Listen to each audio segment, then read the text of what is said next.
Welcome to the Hymn of Ash and Echo. Tonight's story, The Last Day. A story of distraction, regret, and acceptance of death from the collapse. It is said that New York never sleeps, and that saying had been true until 3 days ago. Now, even when night fell, the nightlife didn't venture out. Nobody would, in fact. Well, nobody alive anyhow. John stood on his balcony, looking over the railing as the things shambled around, bumping into each other, cars and buildings. He sighed, lighting another cigarette and cracking a beer can open, the two things he had more than enough of. He exhaled the smoke through his nose, enjoying its light buzz. "You picked the wrong week to quit," he muttered, looking back at the chaos 3 stories below. His phone buzzed, and John jumped. The cell phone vibrated on the glass table, making an awful racket now that everything else had gone quiet. John picked up. "Didn't I tell you not to call me?" he hissed. "Yes, but," his mom, Marge, said. "No buts, Mom," John snapped, entering his apartment. "The phone buzzing is really, really loud." "I'm sorry, dear, but they just declared New York under lockdown." John blew smoke through his nose. "Took them long enough. What's it like at home?" "We don't go out much, but there's no craziness here." John smiled, thinking of his youth in Upper Lake. Dense forests for camping, high mountains for wandering, and beautiful lakes for swimming.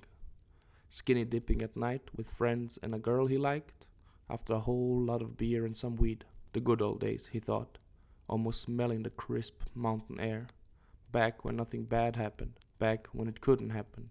But here, now, in the present, it was already too late. "Never has been, Mom, never has been." "True, but, well," she trailed off. "Your dad wants to say hello." "Tell Pops." Something slammed against the door.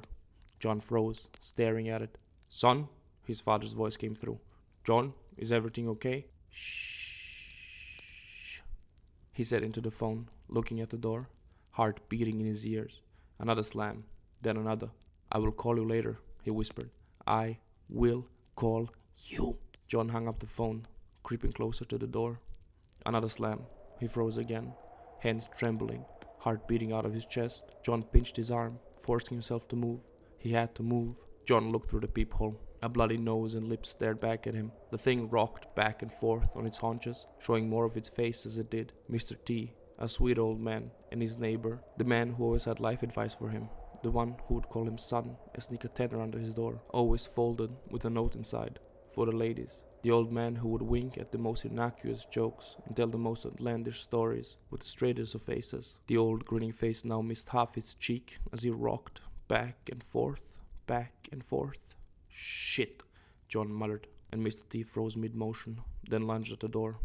John jerked away as the old man slammed against the door. Now that he was closer, he could hear the nails scraping at the door. "Shit, shit, shit!" John stared at the door, unsure of what to do. For the last 3 days he had dreamt of the day that would happen.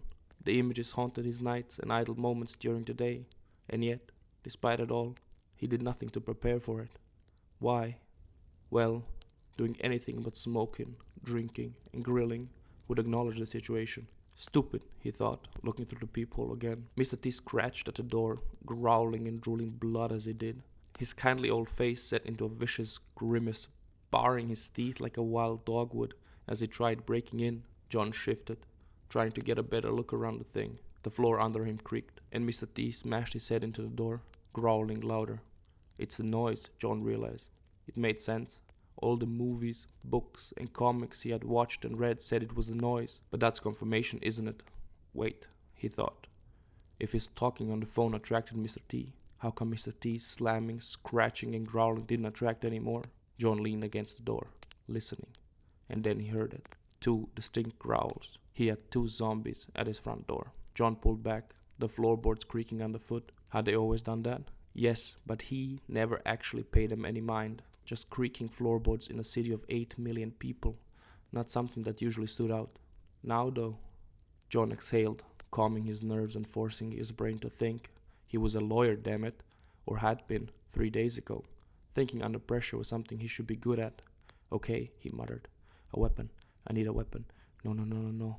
First, I need to minimize the noise and stop talking to myself," he thought, opening the bathroom door. He grabbed towels and placed them on the creaking spots. Another slam at the door made him shudder. Steady on, he thought, opening the pantry door. Beer cans greeted him, stacked up on the far wall. John ignored them and the sea of snacks next to them and focused on his toolbox.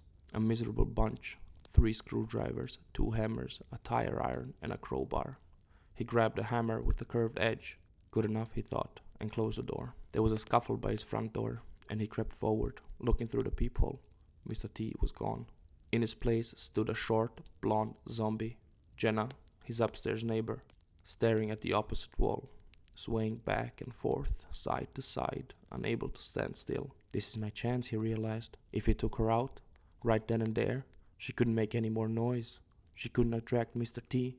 John stood, studying her, unsure of how to proceed. Should I just open the door? He reached for the doorknob. But no, what if the door closed on him? Keys then, he thought, looking at his exposed arms. He almost cussed himself out as he pulled back. He couldn't go out unprotected and knew exactly what he needed. World War Z was not the best movie he had ever watched, but it sure as hell had some helpful tips for his situation right now. John looked for any magazines he could find. He found 3 copies of Times magazine. Will have to do, he thought, duct taping them around his wrists, and the last one went to his left leg, his dominant leg. Then 2 shirts followed, as well as his hiking pants and boots, followed by a makeshift face mask just to be sure. Good, he whispered to himself, grabbing his keys. You can do this, he whispered again, inching closer to the door. The woman who cheated on her husband with him stood by his front door, staring at the opposite wall as she rocked back and forth. He tried to get another vantage point to see the rest of the hallway, but couldn't. So he listened. He heard nothing but her quite familiar moans. John took one last deep breath and slowly turned the doorknob, never taking his eyes off of her. She stood still, rocking back and forth, but other than that, she didn't move. He moved to the door, slowly opening it and peeking out. Jenna still didn't move. John swung the door open and stepped out, his hammer held high. The door hit the opposite wall as he swung down. The curved edge connected with a sickening crunch, sinking deep into her skull. Jenna staggered forward, hitting the opposite wall and pulling him along. John stumbled, his heart in his ears. As the woman fell, so did he. His knees rammed into her back. The fall rattled his brain, but he pushed on. Pulled back. The hammer ripped out of her skull, dragging blood and brains out, and John staggered back, hitting the wall. Footsteps echoed in the suddenly silent building, followed by a growl. Shit, John spat, turning to run into his apartment. He slammed against the closed door. Just as he realized what was happening, Mr. T was upon him. John lifted his arm and swung the hammer down, nails biting into his neck as teeth ripped into the Times magazine. John's swing missed as his feet hit Jenna's corpse. They crashed down. Mr. T's nails sunk into his cheek, ripping the mask and drawing blood. John screamed, hitting the zombie in the head, but the swing lacked power. Mr. T shook its head and continued, finally ripping through the magazine and breaking skin. John's mind screamed, and he punched the zombie in the head, again and again. Then he used his legs to flip them around. He hammered down, once, twice, thrice. Mr. T stiffened under him and stopped moving. No twitching or rocking, no snarling or growling. The zombie fell still as John stood, his left forearm burning and bleeding, his cheek and neck throbbing. Fuck, he said, looking at his forearm. Was he bitten? Was the blood his?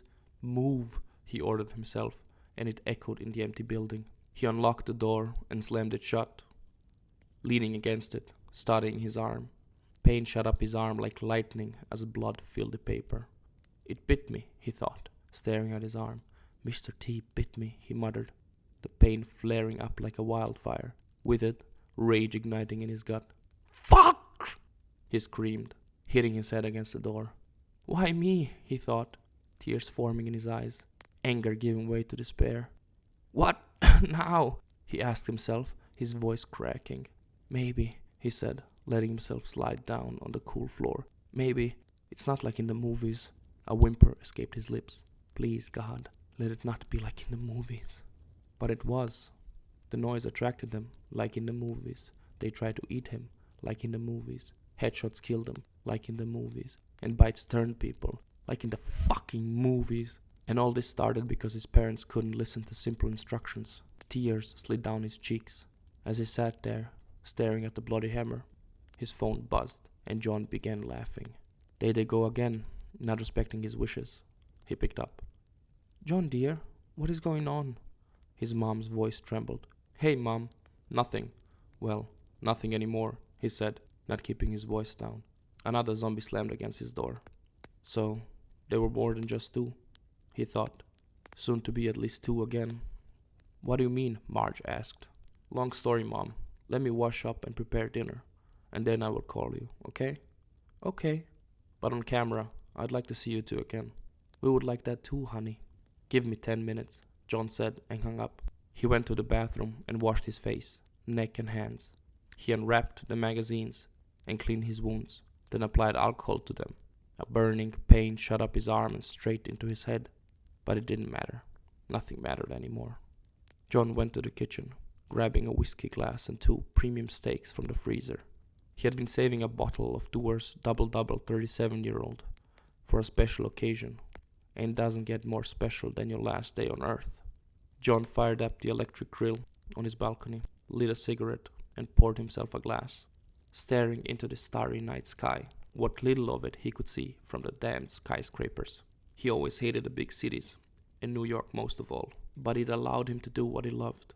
Or, well, it used to. He grew to hate his job over the last 5 years. "I should have moved back home," he muttered, but he never did. It felt too much like giving up. He snorted.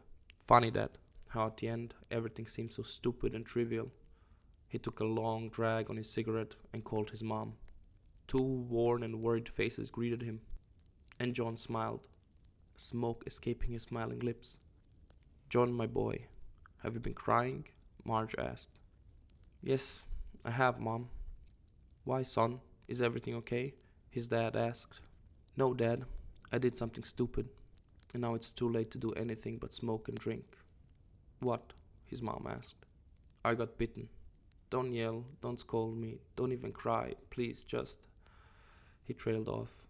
"Let's just enjoy my last moments together, eh?" She nodded, tears streaming down her face. "Good. Dad, I finally cracked open the doors." "And?" he asked. "Haven't tried it yet. Do you want to have one last drink with me?" The man nodded, tears filling his eyes.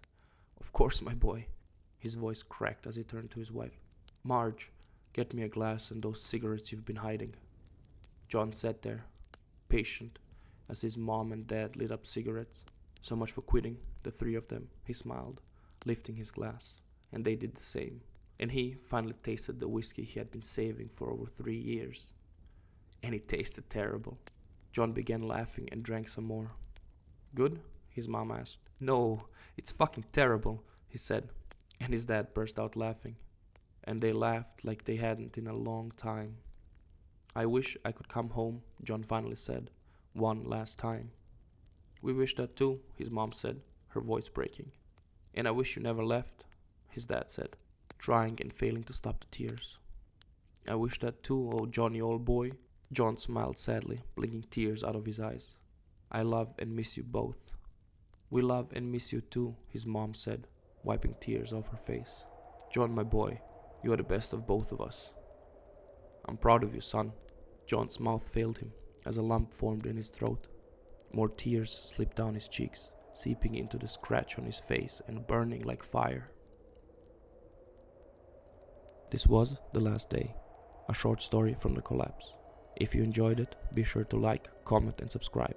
It really helps the channel grow. I release 2 short stories every week, with the collapse pulling double duty for a while. Now, let's roll the blooper reel. Welcome to the last day. Great start. Now, let's roll the fuck. In the present, it was already too late. It was already too late. "Shit," John muttered, and Mr. Thief rose mid. His kindly old, Jesus Christ. He never actually paid them any mind. Just clacking, just creaking floorboards, and the last one and the last.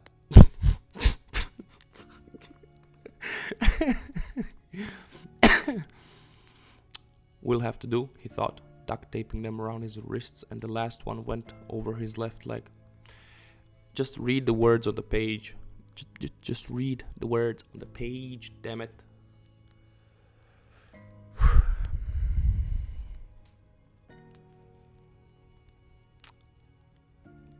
Will have to do, he thought, duct taping on word, page, read. The zombie fell still as zombie. Whew.